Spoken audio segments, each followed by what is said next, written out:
છેલ્લા 24 કલાકમાં ગુજરાતમાં કોરોનાના નવા 21 કેસ, 29 દર્દી સાજા થાય, એક પણ મૃત્યુ નહીં.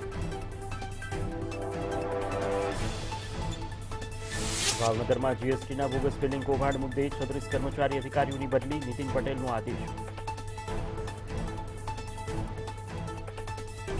જીપીએસસીની પીઆઈ બિન હથિયારી વર્ગ 2 ની પરીક્ષાની તારીખ બદલાઈ, પરિક્ષેત્ર વન અધિકારી વર્ગ 2 ની પરીક્ષાની તારીખ પણ બદલાઈ. પાલનપુર પાલિકાની સામાન્ય સભામાં ગંદકી મુદ્દે વિપક્ષના નેતાઓએ પ્રમુખને અત્તર આપી વિરોધ નોંધાવ્યો, સત્તાધીશો પર કર્યું ગંભીર આક્ષેપ. ચીખલી પોલીસ સ્ટેશનમાં 2 યુવકોની આત્મહત્યા મુદ્દે શંકરસિંહ વાઘેલાએ મૃતકના પરિવારની મુલાકાત લીધી, સરકારમાં રજૂઆતની કરી વાત. ઓલિમ્પિકમાં ભારતીય હોકી ટીમ દેશને અપાવ્યું ગૌરવ, યજમાન જાપાને 5-3 માત આપી.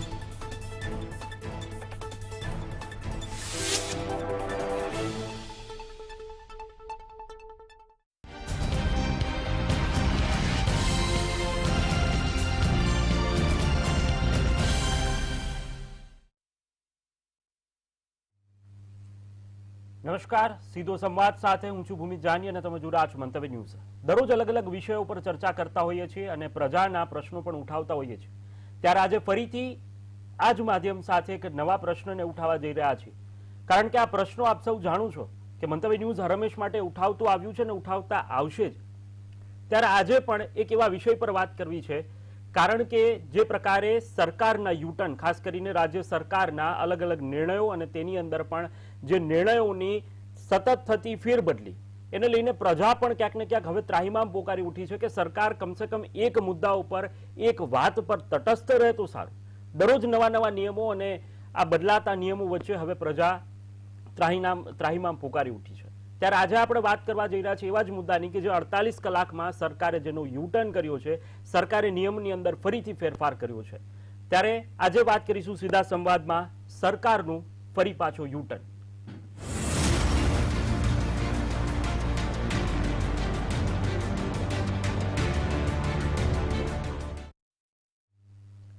તો જે રીતે મેં તમને કહ્યું તેમ કે રાજ્ય સરકાર દ્વારા અલગ અલગ નિર્ણયો લેવામાં આવે છે, સત્તાવારે આ નિર્ણયો લેવાતા હોય છે, પરંતુ આ નિર્ણયની અંદર બદલાવ એ સમયાંતરે આવતા હોય છે. પરંતુ આ ગુજરાત સરકારનું તો એવું એક પ્રકારે કહેવાય ને કે ચીલો ચિતરાઈ ગયો છે કે કોઈ પણ એક નિર્ણય પર તટસ્થ નથી રહી શકતા અને 24 કલાક, 48 કલાક કે વધીને અઠવાડિયું તેની અંદર નિર્ણયમાં ફેરફાર આવે છે. ચાહે રસીકરણ હોય, ચાહે વિદ્યાર્થીઓની પરીક્ષા હોય, ચાહે વિદ્યાર્થીઓની શાળા ખુલવાનો મામલો હોય, આ તમામ પરિસ્થિતિઓ આ જ પ્રકારે બદલતી આવી છે અને તેની અંદર પીસાય છે ગુજરાતની આમ જનતા. એ ચાહે શિક્ષકો હોય, એ ચાહે વાલીઓ હોય, એ ચાહે વિદ્યાર્થીઓ હોય, એ પીસાતા જ આવ્યા છે.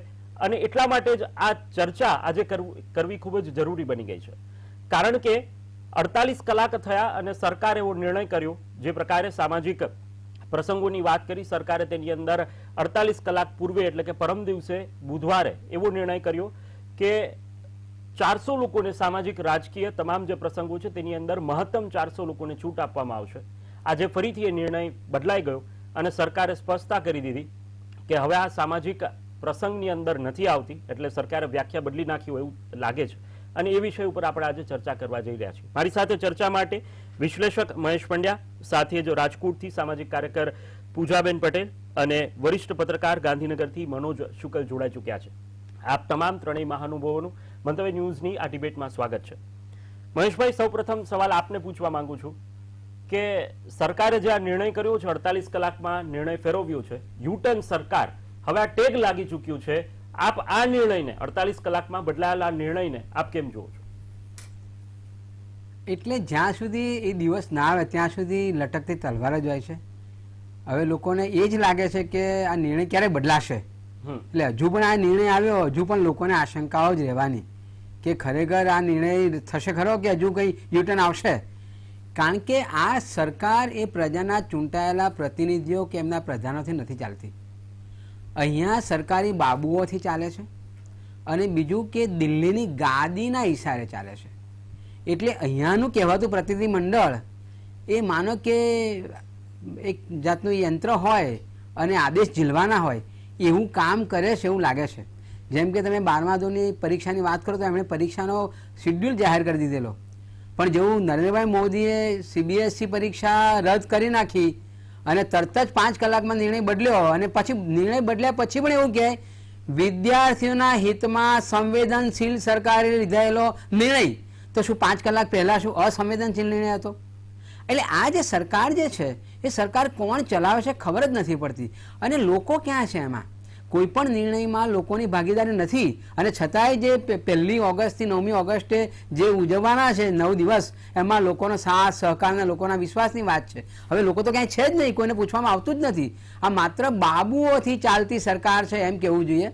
એટલે એની સંવેદનશીલતા ખબર નથી ક્યાં ગઈ છે અને છતાંય એમ કહેવાય છે કે આ સંવેદનશીલ સરકાર છે, ઉત્તમમાંથી સર્વોત્તમ વિકાસવાળી સરકાર છે. એટલે લોકોને વિશ્વાસ નથી પડતો, લોકોને અરાજકતા ફેલાઈ ગઈ છે કે હવે આ મધ્યરાત્રિ નિર્ણય તો નહીં બદલાય ને. હવે આશંકાઓ પણ ઊભી થઈ છે ભૌમિકભાઈ. ચોક્કસથી જે રીતે આપણે કહ્યું મહેશભાઈ, એ જ રીતે ક્યાંક ને ક્યાંક એવું જ લાગી રહ્યું છે. અને હવે મેં કહ્યું તેમ કે વિષય એવો બની રહ્યો છે કે સરકારે આ સામાજિક કાર્યક્રમની વ્યાખ્યા બદલવી પડશે કે બદલી નાખી છે. કારણ કે તેમના મુજબ તેમને કહ્યું કે સામાજિક કાર્યક્રમની અંદર લગ્ન પ્રસંગ નથી આવતો, તો શેમાં આવે છે? હવે પ્રશ્ન એ ઉઠે છે. આપણી સાથે મનોજ શુકલ જેઓ સિનિયર પત્રકાર છે આપણી સાથે જોડાયા છે. મનોજભાઈ, આપની પાસે આવવા માંગીશ.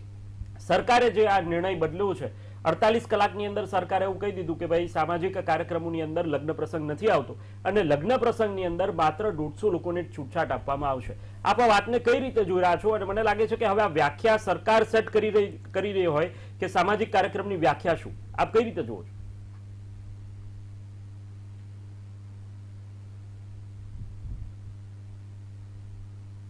સામાજિક કાર્યક્રમની વ્યાખ્યામાં લગ્ન અને બધા શુભ પ્રસંગો આવી જ જાય. કેમ કે લગ્ન એ આપણી સામાજિક પરંપરાનું એક બહુ ઊંચું અને સક્રિય અંગ છે.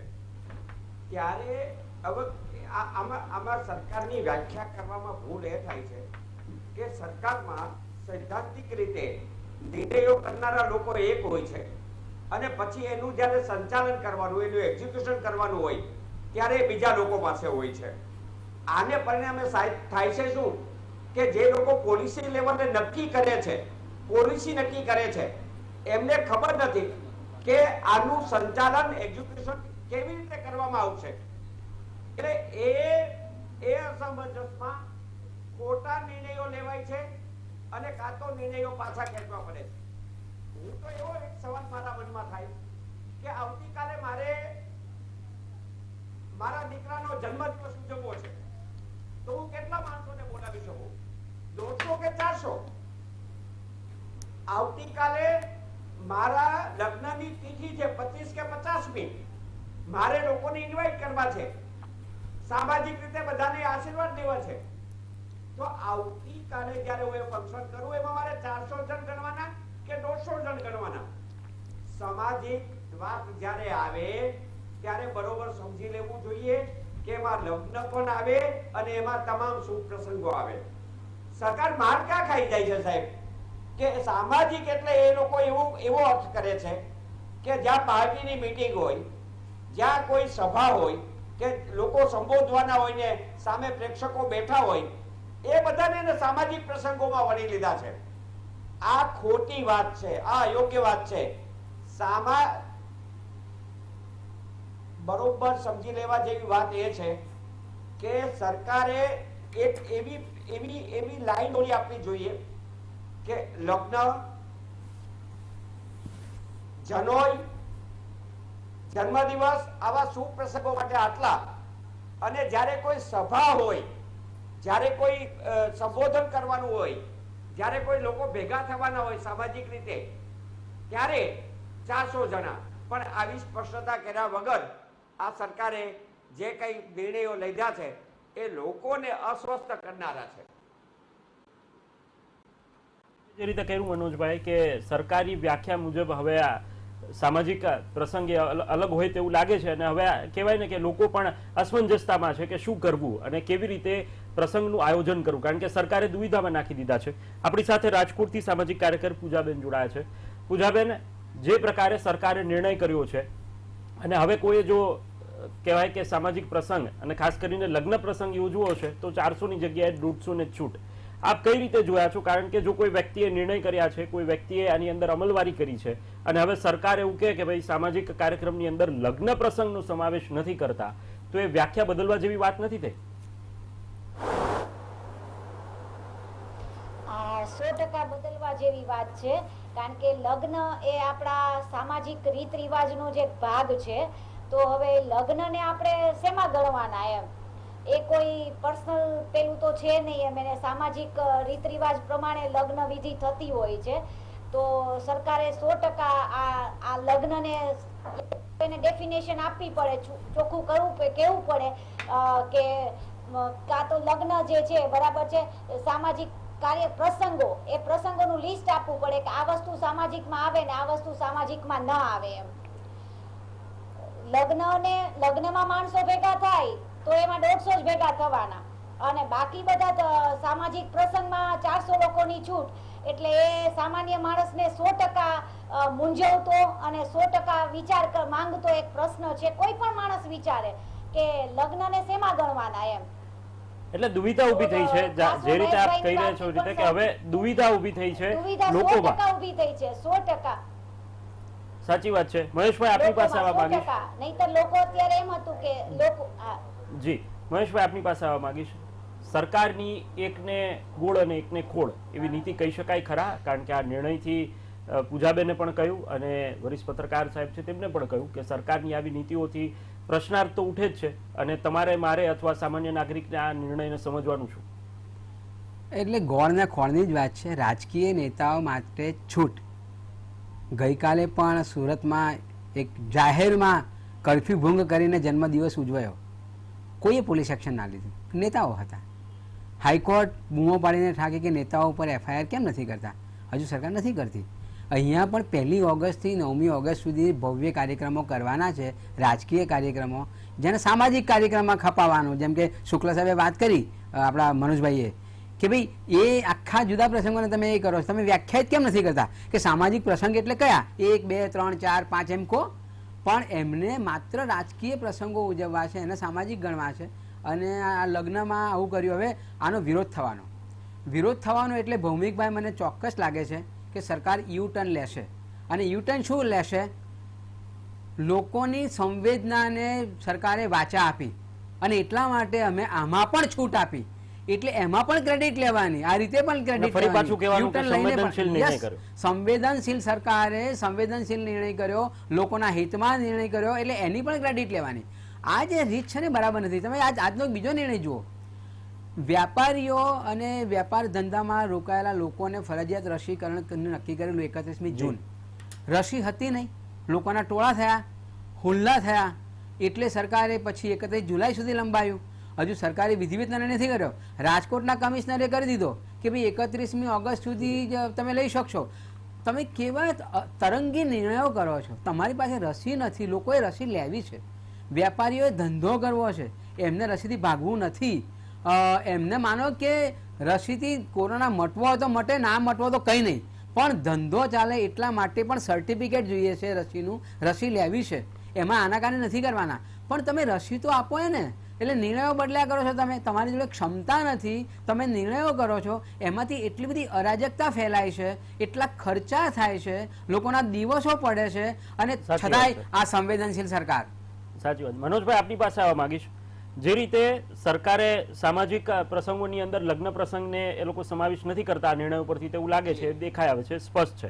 પરંતુ અહીંયા પ્રશ્ન આપને એવું પૂછવા માંગીશ કે સરકારને શું એવું લાગતું હશે કે રાજકીય મેળાવડા અને અન્ય સામાજિક પ્રસંગો, જેમ ભાઈએ કહ્યું એ રીતે, કે એની અંદર 400 લોકો છૂટ આપશે તો કોરોના નહીં ફેલાય, પણ લગ્ન પ્રસંગની અંદર 150 થી વધશે તો કોરોના ફેલાય? આનો મતલબ એવો થયો?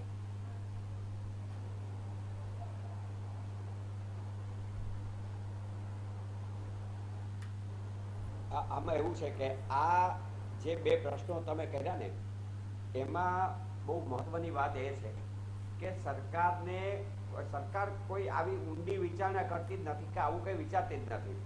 આમ તો સરકાર કશું વિચારતી જ નથી. સરકારને રસ એટલો છે કે સામાજિક રીતે 400 જણને ભેગા કરવામાં આવે તો પોતાની દ્વારા, પોતાના પક્ષ દ્વારા, પોતાના કાર્યકરો દ્વારા જે ઉજવણી થાય છે એમાં જે સંખ્યા ભેગી થાય એની સામે આવો નિર્ણય ઢાલ બને. પણ એ 400 જણ કોઈ લગ્નમાં ભેગા થાય એ સરકારને મંજૂર નથી.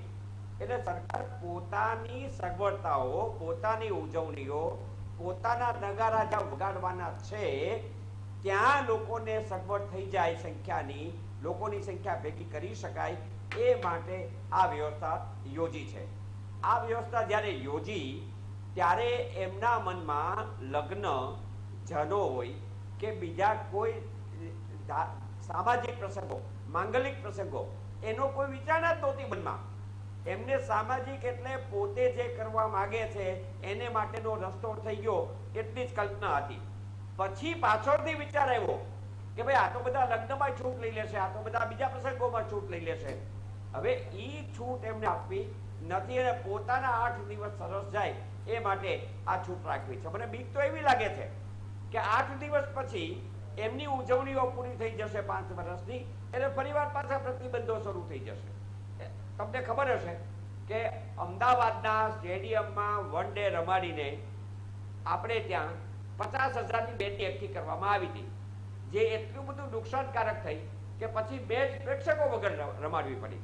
એટલે અહીંયા બધા નિર્ણયો પક્ષ સરકારને અનુકૂળતા મુજબ લેવામાં આવે છે. સમાજની અનુકૂળતા અહીંયા જોવામાં આવતી નથી, વ્યક્તિની અનુકૂળતા, નાગરિકની અનુકૂળતા જોવામાં આવતી નથી.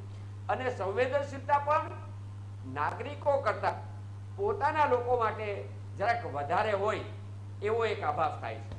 સાચી વાત છે. આપણે જે રીતે કહ્યું એ રીતે કે સરકારને જે લાગે, સરકારને જે મજા આવે અને એને લગતા નિર્ણયો હોય જેમાં સરકારને લાભ થાય એ પ્રકારના નિર્ણયો થઈ શકે. પ્રજાલક્ષી, હિતલક્ષી એમના માટે નિર્ણયો તો ગમે ત્યારે 48 કલાકમાં પણ યુટર્ન લેવાય અને બદલાઈ જાય.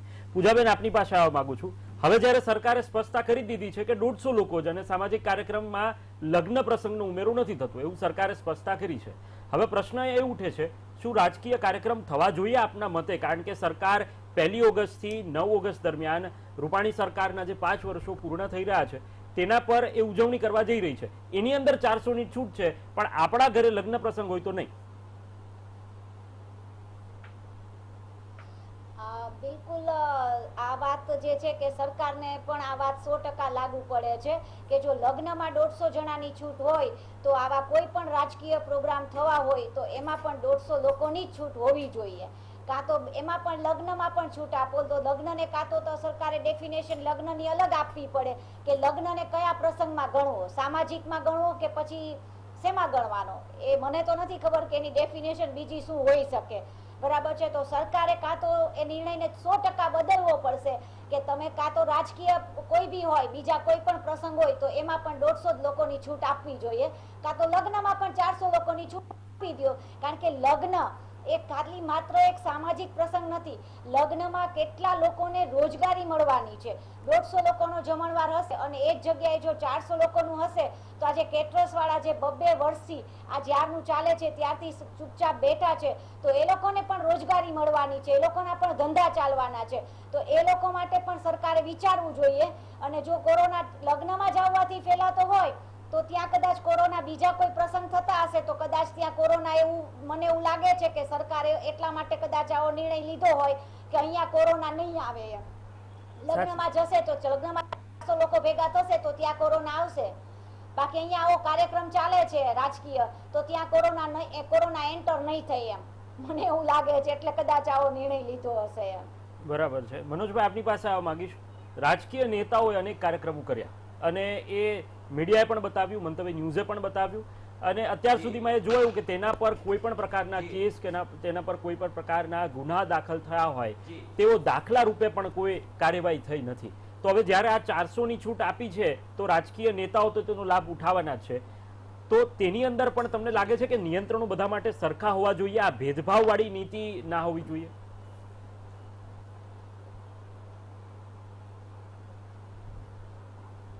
બિલકુલ ભેદભાવવાળી નીતિ હોવી જ ન જોઈએ, સમાનતા હોવી જોઈએ. આપણે ત્યાં નાગરિક શાસ્ત્રની વ્યાખ્યામાં સરકારને પિતા ગણવામાં આવી છે. કોઈ પણ સરકાર, રાજા હોય કે સરકાર હોય, એને પિતા તુલ્ય ગણવામાં આવ્યા છે. હવે જે સરકાર પિતા તુલ્ય હોય એને પોતાના બધા સંતાનોને એ પોતાના રાજકીય કાર્યકરો હોય, પોતાના અધિકારીઓ હોય કે આમ પ્રજા હોય, નાગરિક હોય, એને બધાને એક સરખી રીતે ટ્રીટ કરવા જોઈએ. હું બહુ સ્પષ્ટ રીતે માનું છું કે આ 400 અને 150 નો જે ખાડો છે વચ્ચે, એ ખાડો પૂરવાનો સરકારે પ્રયત્ન કરવો જોઈએ. સરકારે કાં તો 150 વ્યક્તિ બધા માટે એવી એક સમાનતા ઊભી કરવી જોઈએ, અન્યથા 400 એ પણ બધા જ માટે એવી એક સમાનતા ઊભી કરવી જોઈએ. બહુ સ્પષ્ટ રીતે કહીએ તો કોરોનાનું સંક્રમણ જ્યાં પણ સંખ્યા થવાની છે ત્યાં આવવાનું જ છે. એટલે તમે રાજકીય પક્ષ કે બીજા કોઈ સામાજિક કાર્યક્રમો જેમાં સરકારની વાહવા થવાની છે એ કરશો તો ત્યાં પણ કોરોના નડવાનો છે.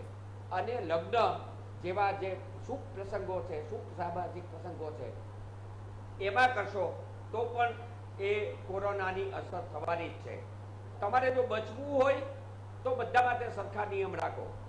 એકને ગોળ અને એકને ખોળ એવી નીતિ રાખવાની જરૂર નથી. હાસ્યાસ્પદ વાત તો એ છે કે તમે એક જગ્યાએ 400 ની છૂટ આપો અને બીજી જગ્યાએ 150 નું બંધન રાખો. એમાં કોઈ ન્યાય નથી, એમાં કોઈ તર્ક નથી, એમાં કોઈ લોજિક નથી આવતું. તમે સમજાવી ન શકો, આપણને કોઈ સમજાવી ન શકે કે અહીંયા 150 એટલે આમ અને અહીંયા 400 એટલે આમ.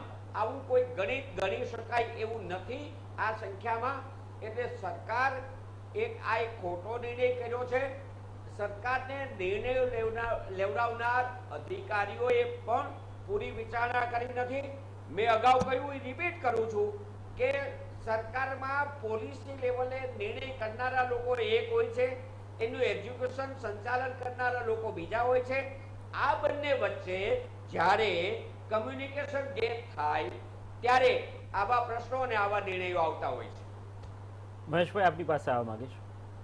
જે પ્રકારે સરકારી તંત્ર એ સરકાર જાણે કે બ્યુરોક્રેટ્સ એટલે અધિકારી રાજ ચાલતું હોય અને તે જે પ્રકારે એક નિયમ આપી દે કે આ કરવાનું છે અને રાજ્ય સરકાર તેને અમલીકરણ માટે પ્રજા પર થોપી દે, આ બે વચ્ચે જે રીતે ભાઈ કહ્યું એ રીતે કે જે મનોજભાઈ કહ્યું રીતે કે જે સમાનતા હોવી જોઈએ તે સમાનતા નથી જળવાતી અને તેના કારણે પીસાય છે પ્રજા. અને અંતે પ્રજા અત્યારે એટલી પરેશાન છે કે આ મુદ્દે આવો કોઈ વિરોધ કરવા કે બહાર આવવા માટે એ વિચાર કરી શકે એવી હાલતમાં નથી. ભૌમિકભાઈ સાચી વાત કરી. હમણાં જે 1લી થી 9મીએ ઉજવાશે એમાં સૂત્ર આ જ છે, સૌનો સાથ, સૌનો વિકાસ, સૌનો વિશ્વાસ. પણ એ ખાલી એમના રાજકીય કાર્યક્રમ પૂરતો, તમારા પર્સનલ પ્રોગ્રામ હોય તો એ સૌનો સાથ સૌનો વિકાસ નહીં. બિલકુલ બિલકુલ. એટલે જે પબ્લિક કન્સલ્ટેશન થવું જોઈએ. અને મનોજભાઈ બહુ સાચી વાત કરી કે આનું લોજિક શું. આ કોરોના એટલે તમારે ડૉક્ટરોને પૂછવું પડે, એનો અભ્યાસ કરવો પડે. તમે વહીવટી નિર્ણય ના કરી શકો, તમે રાજકીય નિર્ણય ના કરી શકો. કારણ કે કોરોના એ એક રોગ છે, એક વાયરસ છે, એક એપિડેમિક છે. એ ક્યાં ચોંટશે, જેમ પૂજાબેને કહ્યું ને કે પેલા લગ્ન હોય તો ત્યાં નહીં જાય, ત્યાં જશે, એવું કંઈ કોરોના વિચારવાનો છે. એટલે આ વૈજ્ઞાનિક અભ્યાસને આધારે નિર્ણય કરવાનો હોય. પણ જે મનોજભાઈએ કહ્યું એમ માત્ર ને માત્ર રાજકીય નિર્ણય કરવામાં આવ્યો છે. એમને જે મેળાવડા કરવા છે 1લી થી 9મીની વચ્ચે, એના માટેનું આ સમાધાન છે. અને પછી બહુ સાચું બોલ્યા કે 9મી પછી બદલાઈ જશે વાતાવરણ. કદાચ અત્યારે આ લગ્નનું પણ આ હોબાળો થયો છે અને આપણી ચેનલને અભિનંદન કે આવા પ્રશ્નને વાચા આપી છે. હવે આ જે નિર્ણય, આ જે વાચાઓ ઊભી થઈને લોકોએ વિરોધ કર્યો એટલે રાતોરાત આ નિર્ણય બદલશે. પણ એ 9મી સુધી, પછી 9મી સુધી પાછી કડકાઈ થઈ જશે. રાતોરાત પછી કોરોના આવી જશે. 10મી ઓગસ્ટથી કોરોના ગુજરાતમાં ત્રાટકવાનો, ત્યાં સુધી નહીં ત્રાટકે. એટલે આવા નિર્ણયો રાજકીય ના હોવા જોઈએ, વહીવટી નિર્ણયો ના હોવા જોઈએ. આ વૈજ્ઞાનિક અભ્યાસને આધારે લેવાતા નિર્ણય હોવા જોઈએ કે જેના લીધે કોરોનાનું સંક્રમણ ના થાય. પણ આપણે શરૂથી જ એવી ભૂલ કરી છે, રાષ્ટ્રીય લેવલથી જ. તમે કયા કારણથી તમે જનતા કર્ફ્યુ 31 માર્ચે આપ્યો હતો અને પછી વાહવાહી કમાઈ કે શું નિર્ણય છે કે માસ્ટર સ્ટ્રોક 24 કલાકમાં કે કોરોનાને આપણે પાડી દઈશું ને કોરોનાની ચેન તોડી નાખીશું. પછી રાતોરાત તમે લોકડાઉન કર્યું. કોને પૂછીને, કયા વિજ્ઞાનના આધારે તમે આ લોકડાઉન નાખી દીધેલું તમે એ વખતે જ્યારે કોરોના નહોતો ત્યારે? અને પછી અત્યારે રાજ્યો પર ઠોકી દીધું. એટલે આ જે નિર્ણય છે કે ક્યારેક તમને મનગમતો નિર્ણય સરમુખ હત્યાર પ્રમાણે તમે જ કરો છો અને પછી ભરાઈ જાઓ છો. એટલે લોકો જવાબદાર છે, લોકોએ ધ્યાન નાખ્યું. ભાઈ લોકો રેલીઓ કરવા નહોતા ગયા અને પછી તમે એમ કહો કે 2 ગજ કી દૂરી રાખો, સામાજિક અંતર રાખો. આ સુફિયાણી વાતો ના ચાલે. પૂજ્ય બાપુનો આ દેશ છે. બાપુ એવું કહેતા હતા, મારું વાણી એ જ મારો સંદેશ, મારું જીવન એ જ મારો સંદેશ. એ જે એ કરતા હતા, આચરણમાં મૂકતા હતા, એ લોકો જોતા હતા. એમને ભાષણ નહોતા આપવા પડતા કે તમે આવું કરો ને આવું ના કરો. એ જે કરતા હતા એ લોકો અનુસરતા હતા. આજે તેમનો નેતા જો 2 ઘંટી વાત કરે, ડબલ સ્ટાન્ડર્ડની વાત કરે, યુટર્ન લેતો હોય, તો એમના ટ્વિટરના ફોલોવર ને ફેસબુકના ફોલોવર ને પેલા બધા ફોલોવર આ જ કરવાના છે. સાચી વાત છે મહેશભાઈ. આપ ત્રણેય મહાનુભાવો, મહેશભાઈ, પૂજાબેન રાજકોટથી અને મનોજભાઈ સિને પત્રકાર ગાંધીનગરથી આ ચર્ચામાં જોડાયા. તમામ ત્રણેયનો ખૂબ ખૂબ આભાર. દર્શક મિત્રો, હંમેશ માટે મંતવ્ય ન્યૂઝ એક ચીલું ચિતર્યું છે કે જેની અંદર પ્રજાના પ્રશ્નોને વાચા આપવી એ આ માધ્યમ બન્યું છે અને સીધો સંવાદ એમાંનો એક ભાગ છે. આજે પણ આશા રાખીએ કે સરકારને ઢંઢોળવાનો પ્રયાસ કર્યો છે, સરકારને એક સંદેશ આપવાનો પ્રયાસ કર્યો છે કે કમસે કમ આ એકને ગોળ અને એકને ખોળ જેવી નીતિ ના અપનાવો. પ્રજા તમારી જે અલગ અલગ નીતિઓ છે એનાથી હવે ત્રાહિમામ પોકારી ઉઠી છે. કમસે કમ નિર્ણય કરો તો તે બંને પક્ષ માટે સરખા કરો. તમારા કાર્યક્રમો 1 થી 9 ઓગસ્ટ દરમિયાન યોજાવાના છે એટલે 400 જણાની છૂટ આપી છે. અને લગ્ન પ્રસંગ જે છેલ્લા 1.5-2 વર્ષથી લોકો એની મર્યાદાની અંદર મર્યાદા સંખ્યાની અંદર જ્યારે લોકો એના લગ્ન પ્રસંગ યોજી રહ્યા છે ત્યારે હવે એને છૂટાછાટ આપવાની જગ્યાએ તમે રાજકીય લાભ લેવા માટે નીકળ્યા છો. એક વિચારવા જેવી બાબત છે. આશા રાખીએ કે સરકાર આ નિયમને બદલે અને તમામ જે લોકો છે તેના માટે સરખા નિયમ ગુજરાતવાસીઓ માટે બનાવે. તો અત્યારે સીધો સંવાદમાં બસ આટલું જ. વધુ સમાચાર અને અપડેટ્સ માટે આપ જોતા રહો મંતવ્ય ન્યૂઝ અને સાથે લોગિન કરી શકો છો મારી વેબસાઇટ www.mantavyanews.com. નમસ્કાર.